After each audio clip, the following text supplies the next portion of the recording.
مساء الخير عليكم، ازيكم عاملين ايه؟ يا رب تكونوا بألف خير. النهارده هنعمل مع بعض الرز بلبن الكريمي ابو وش مكرمش زي بتاع المحلات بالظبط والطعم جميل. وهنعمله مثلا بنكهات برضو، اللي حابب يعمله بنكهات او يعمله سادة براحته.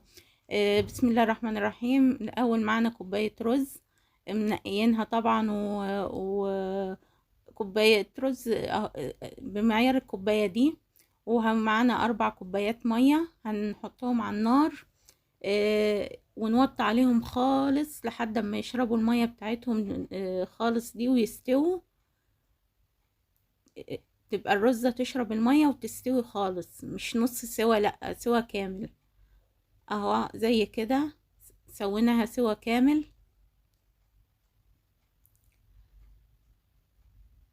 هنجيب اللبن بتاعنا، دي الخطوة المهمة جدا. اللبن هتجيبيه من عند اللبان مش المعلب، ونضربه في الخلاط. ما تغليهوش من غير غالي، هتضربيه في الخلاط هيعمل الرغوة اللي بتعمل الوش المكرمش بتاعه ده. بتبقى هي دي التكة المهم جدا اللي هيطلع معاك الرز بلبن بنسبة 100% وشه زي بتاع المحلات بالظبط. فاحنا هنجيب اللبن ونضربه في الخلاط من عند اللبان. ده خد كيلو لبن، كوباية الرز ليها كيلو لبن. هنضربه في الخلاط. حطينا كوباية الا ربع سكر. انت لو حباها مسكر شوية تحطي كوباية. ده انا حطيت كوباية الا ربع سكر عشان ما بنحبوش مسكر. وتقعدي بقى ايدك فيه كده علشان ما يلحقش منك، وموطية طبعا عليه النار. معانا ربع كوباية لبن، وهنحط عليها معلقتين نشا صغير، معلقتين نشا صغيرين. هندوبهم كويس، وما نضيفش النشا مرة واحدة، بنضيف بشوية شوية لحد يعني ممكن لما تضيفيه كله هيقفش منك، لكن كده تضيفي بشوية على حسب احتياج الرز يعني، عشان ما يتقلش منك جامد. كده انا طلعت منه شوية هعمله سادة، وده هنعمله بنكهة الفراولة اللي هو علب الايس كريم. تجيب علبة ايس كريم فراولة بتديله طعم جميل جدا جدا، وتحطي منها معلقتين كبار اهي بنكهة الفراولة. ايس كريم دريم، اي نوع ايس كريم تجيبيه من السوبر ماركت.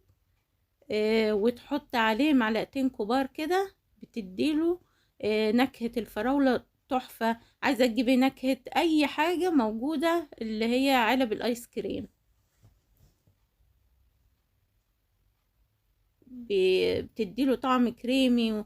يعني اللي جرب البودنج بيبقى يعني عاطي على البودنج شوية، طعم جميل جدا. فانا خدت منه، قسمت الكمية للسادة ده. فهو بنحط يعني ما يكملش ربع معلقة فانيليا سايلة. اللي عندك الاكياس الفانيليا عادي، برضو هنقعد نحرك فيه كده.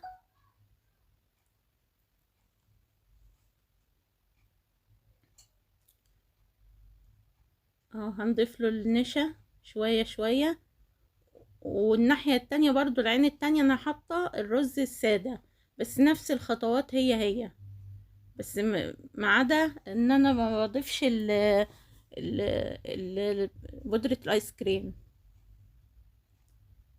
كده يعتبر استوى معانا خلاص. هنغرفه بقى في الاطباق.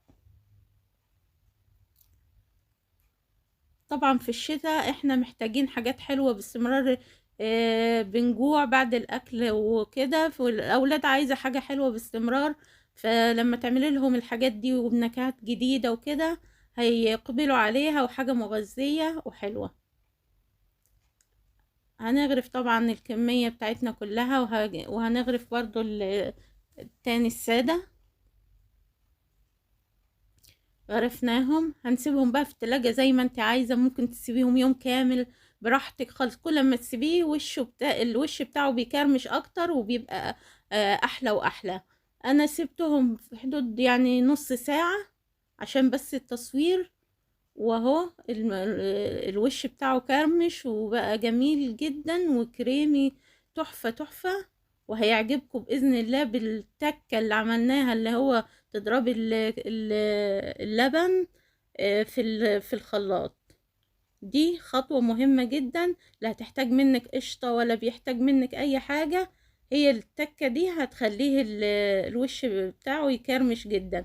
وكل لما تقعديه في التلاجة، بصوا شايفين كريم ازاي، وكل ما تقعديه في التلاجة هتلاقيه وشه بقى اجمل من كده كمان اهو.